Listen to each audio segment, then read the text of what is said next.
ഹരേ രാമ ഹരേ കൃഷ്ണ. നാളെ നിർജ്ജല ഏകാദശിയാണ്. ഏകാദശിയെ പറ്റി കുറച്ച് കാര്യങ്ങൾ പറയാം. ജലപാനം പോലും ഒഴിവാക്കി വേണം ഈ ഏകാദശി അനുഷ്ഠിക്കുവാൻ. എന്നാലേ അതിൻ്റെ പൂർണ്ണ ഫലപ്രാപ്തി ഏകാദശി നോൽക്കുന്നയാൾക്ക് കിട്ടുകയുള്ളൂ. സ്വർഗപ്രാപ്തി, മോക്ഷം എന്നിവ കൂടാതെ ആയുസ്, ആരോഗ്യം, അഭിവൃദ്ധി എന്നിവയും ലഭിക്കുമെന്നാണ് വിശ്വാസം.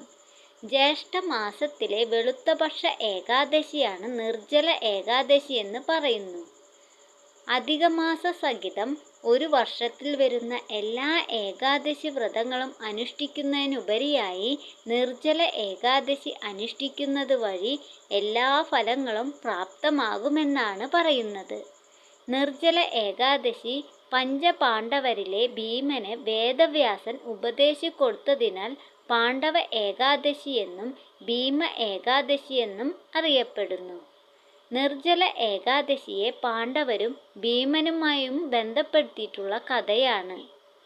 ഒരു ദിവസം ഭീമൻ വ്യാസമഹർഷിയോട് പറഞ്ഞു, എൻ്റെ സഹോദരന്മാരും ദ്രൗപദിയും അമ്മയും കുന്തിയും ഏകാദശി ദിവസം ഉപവസിക്കുന്നു.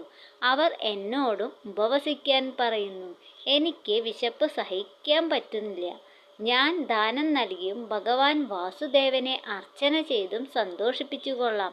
അല്ലയോ മഹർഷേ, വ്രതമെടുക്കാതെ ഏകാദശിയുടെ ഫലം ലഭിക്കാൻ ഒരു ഉപായം പറഞ്ഞു തന്നാലും?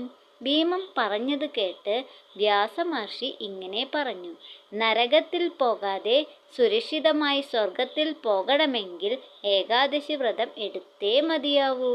ഇത് കേട്ട് ഭീമൻ, അല്ലയോ മഹർഷേ, ഒരു നേരം ഭക്ഷണം കഴിച്ചിട്ട് തന്നെ എൻ്റെ കാര്യം നടക്കുന്നില്ല. എൻ്റെ ഉദരത്തിൽ അഗ്നി കത്തിക്കൊണ്ടിരിക്കുന്നു.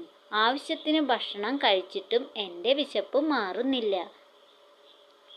അങ്ങനെ ഒരു ഉപായം പറഞ്ഞു തരൂ.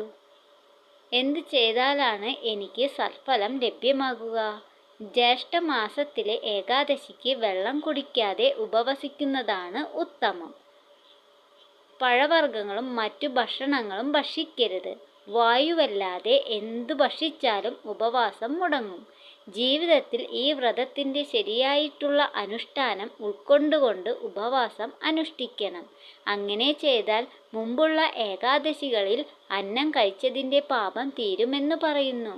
ഇന്നേ ദിവസം മുഴുവൻ ഓം നമോ ഭഗവതേ വാസുദേവായ എന്ന മന്ത്രം ചൊല്ലുകയും പശുക്കളെ ദാനം ചെയ്യുകയും ആചാര്യന്മാർക്ക് ദാനധർമ്മങ്ങൾ ചെയ്യുകയും വേണം. മഹർഷി വേദവ്യാസന്റെ ആജ്ഞാനുസരണം ഭീമൻ ഭയങ്കര സാഹസപൂർവ്വം നിർജ്ജല ഏകാദശി വ്രതമെടുത്തു.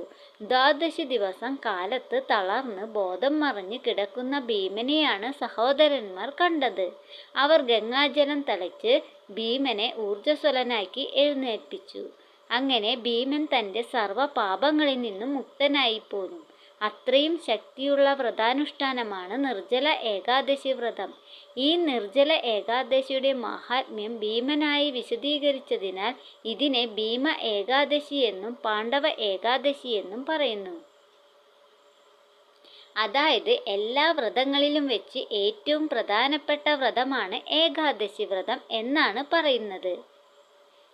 ഏകാദശിക്ക് പ്രാമുഖ്യം കൽപ്പിച്ചിരിക്കുന്നതിനാൽ മുക്തിദായകങ്ങളായ ഈ ഏകാദശി വ്രതങ്ങൾ കഴിയുമെങ്കിൽ എല്ലാവരും അനുഷ്ഠിക്കുക.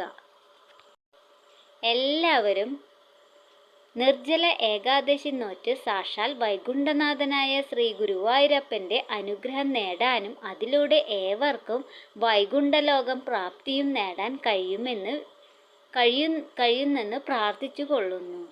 എല്ലാവരും ഏകാദശി നോൽക്കുക. എല്ലാവർക്കും നിർജ്ജല ഏകാദശി ആശംസകൾ. ഓം നമോ ഭഗവതേ വാസുദേവായ. സർവം കൃഷ്ണ.